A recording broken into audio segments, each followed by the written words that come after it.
All right, let's talk about something that's really going to change the way we all work. We're going to go on a quick journey starting from the AI tools you're probably already using all the way to the future, AI agents.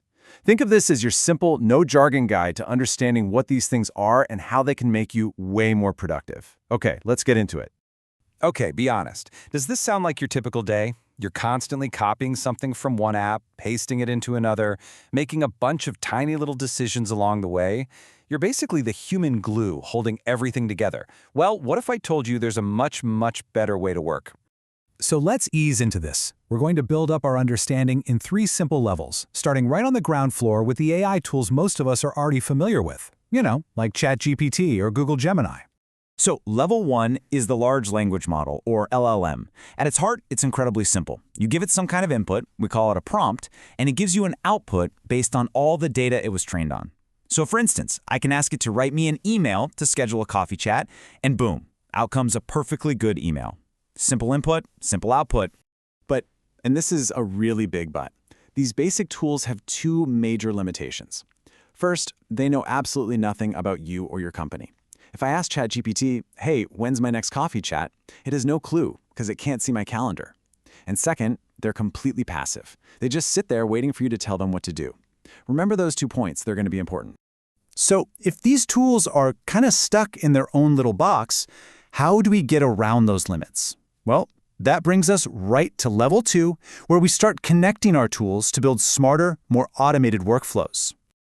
An AI workflow is basically a pre-drawn map that we, the human, create for the AI to follow. Remember that calendar problem? We can solve it by building a workflow that says, hey, AI, anytime someone asks you about an event, your first step is to go look at my Google Calendar.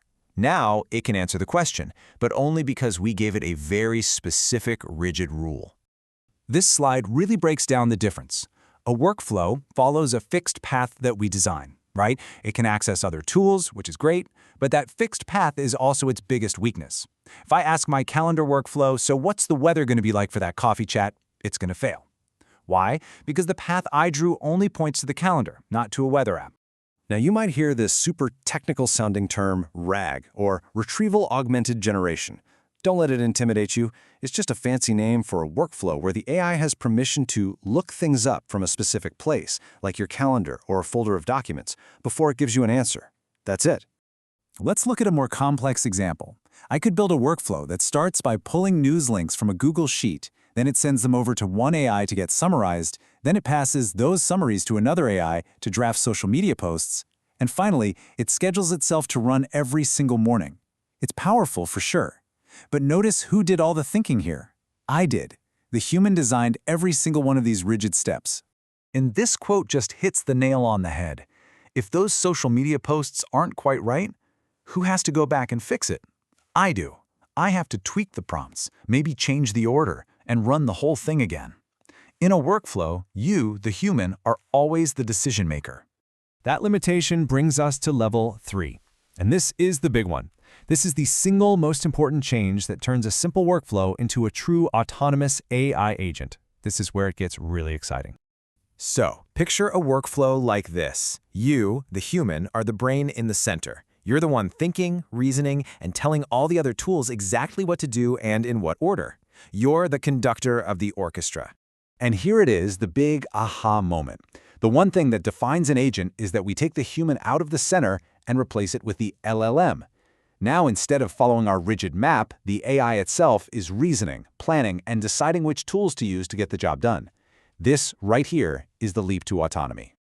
So you're probably asking, okay, how on earth does an AI think for itself and actually improve its own work? Let's quickly pop the hood and see how it works.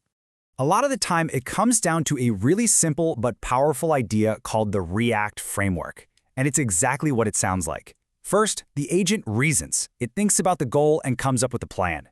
Then, it acts. It picks the right tools it has available to execute that plan. Reason, then act. Let's go back to our social media example. The agent gets the goal. Its internal thought process might go something like this. Compiling links in a sheet is way more efficient than dealing with full articles. Okay, and I see the user's Google account is connected, so I'll just choose Google Sheets as the right tool for the job. See? It made those strategic decisions all by itself. Now here's where it gets really wild. An agent can iterate all on its own. It can draft a LinkedIn post, then look at it and critique itself, thinking, this tone is a little too casual. Then it'll refine the draft and repeat that whole cycle again and again until it's perfect. All of that happens without you lifting a finger. Think of the time that saves. Okay, we have covered a lot of ground. So let's pull all of this together into a really simple playbook you can use to figure out what kind of AI you're actually dealing with. This comparison table is your cheat sheet. It's got everything you need. Basically, chatbots are for quick answers. Workflows are great for repetitive tasks you always do the same way.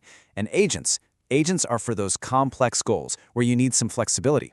But look at that top row. That's the one to remember. The crucial question is always, who is the decision maker? And that really is the ultimate takeaway. The next time you're using an AI tool, just ask yourself one simple question. Who is calling the shots here? Me or the machine? If the AI is reasoning, planning, and course-correcting on its own, then you, my friend, are working with a true agent. Now that you can tell the difference, the possibilities start to open up, right? So I'll leave you with this to think about. What's the first tedious, manual, human glue job that you are going to hand over to an AI agent?